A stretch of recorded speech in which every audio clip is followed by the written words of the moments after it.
Sir Rahi రే లాంటి ఒక beautiful మెలోడీని అందించారు ఈ పాటతో. థ్యాంక్ యూ అండి. ఫంక్షన్కి ముందు వస్తే ఏదనండి ముందే పిలిచి మాట్లాడించేస్తారు. ముందుగా విచ్చేసిన అందరికీ డార్లింగ్ చిత్ర బృందం తరఫున హార్టీ వెల్కమ్ అండి.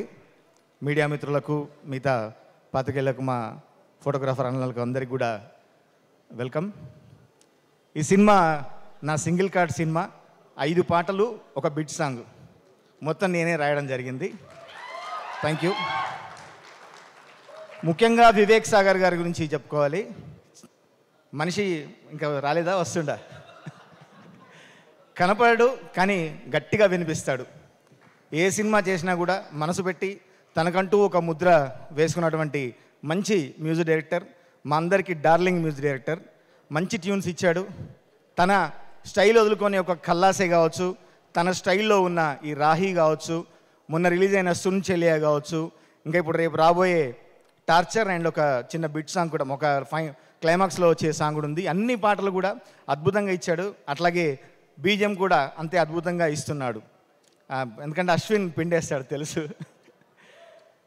డైరెక్టర్ గారి గురించి చెప్పుకోవాలి. అశ్విన్ గారు ఫస్ట్ కల్లాసే పాట కోసం నన్ను పిలిచారు. ఆ పాట నిజంగా ఒక చిన్న జామింగ్ సెక్షన్లో కూర్చొని అప్పటికప్పుడు అనుకొని 1 గంట 2 గంటల్లో పుట్టిన పాట అది. అది చూసి నా వర్కింగ్ స్టైల్ నచ్చి తనతో వేవ్ లెంత్ మ్యాచ్ అయ్యి అన్ని పాటలు రాయాలని అడగడంతో ఈ సింగిల్ కార్డ్ సినిమా నాకు పడింది. Thank you Ashwinji. మీకు తెలుగు తను తక్కువగా అర్థం చేసుకున్నా కూడా తనకు కావాల్సిన పోయిటిక్ ఎమోషన్ని, తన ఎమోషన్ని పాటల్లో ఏం కావాలి చాలా ఖచ్చితంగా చెప్పేవాడు. అందుకనే ఇంత అద్భుతంగా వచ్చాయని ఈ పాటలన్నీ అనుకుంటాను. దర్శి అన్న మా అందరి డార్లింగ్. బలగం సినిమా తర్వాత అన్నకు మళ్ళీ నా సింగిల్ కార్డ్ ఇది. చాలా అద్భుతంగా చేశాడు. తను ఎంత స్వచ్ఛమైన మనసున్నాడు, అంత స్వచ్ఛమైన నటుడు, అంత మంచి మిత్రుడు. అన్న మీకు ఈ చిత్రం పెద్ద హిట్ కావాలని మనస్ఫూర్తిగా కోరుకుంటున్నా. మా నభా చాందినిగా నేను దిమాగ్ ఖరాబ్ రాసి అది పెద్ద హిట్. తర్వాత మళ్ళీ ఈ రాహి. నిజంగా ఈ రాహి గురించి నేను ప్రత్యేకంగా చెప్పాలి. నాకు ఎంతోమంది మిత్రులు, సంగీత దర్శకులు, అట్లాగే జర్నలిస్టు మిత్రులు కూడా చాలామంది ఫోన్ చేసి అత్యద్భుతంగా ఉంది, చాలా బాగా వచ్చింది అని చెప్పారు. నభా ఇందులో అసలు తన విశ్వరూపం చూస్తాం మనం. చాలా అద్భుతంగా చేసింది. మీకు ఈ సినిమా మంచి హిట్ కావాలని మనస్ఫూర్తిగా కోరుతున్నా. తర్వాత అన్న మిగతా అందరికీ. తర్వాత మా ముఖ్యంగా చెప్పుకోవాల్సింది సీతారామన్న గురించి. సీతారామన్న అందరికీ సినిమాలో ఒక్కొక్కరికి డార్లింగ్ ఉంటే అందరికి కలిపి హోల్సమ్ డార్లింగ్ మా సీతారాం. అందరినీ ఒక దగ్గర కూర్చోబెట్టి చేసిండు.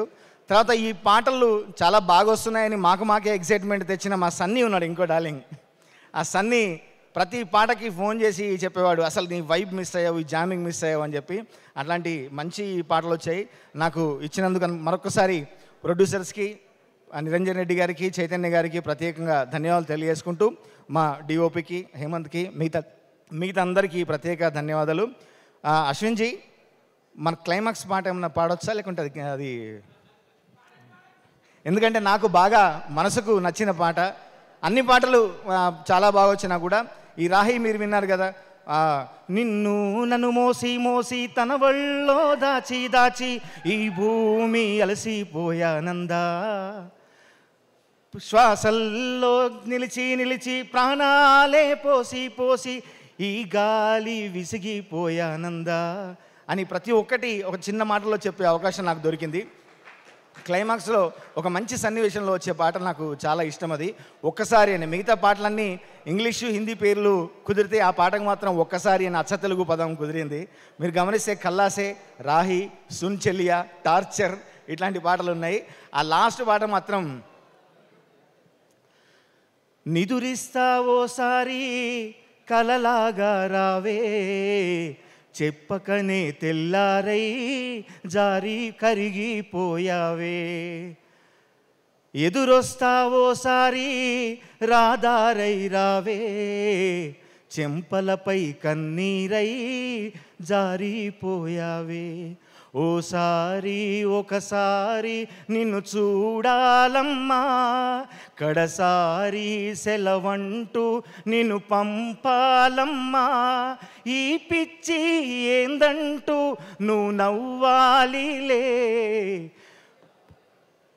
లాలిస్తావోసారి పసిపాపై రావే, ఏ దాగుడు మూతల్లో ఆగిపోయావే, బెదిరిస్తావోసారి అలికిడి వైరావే, ఈ మూగ గొంతుకలో పాటై మిగిలావే. Thank you so much. Thank you so much Kasala Shyam గారు. అండ్ ఎస్ నరేష్ గారు. Hi guys.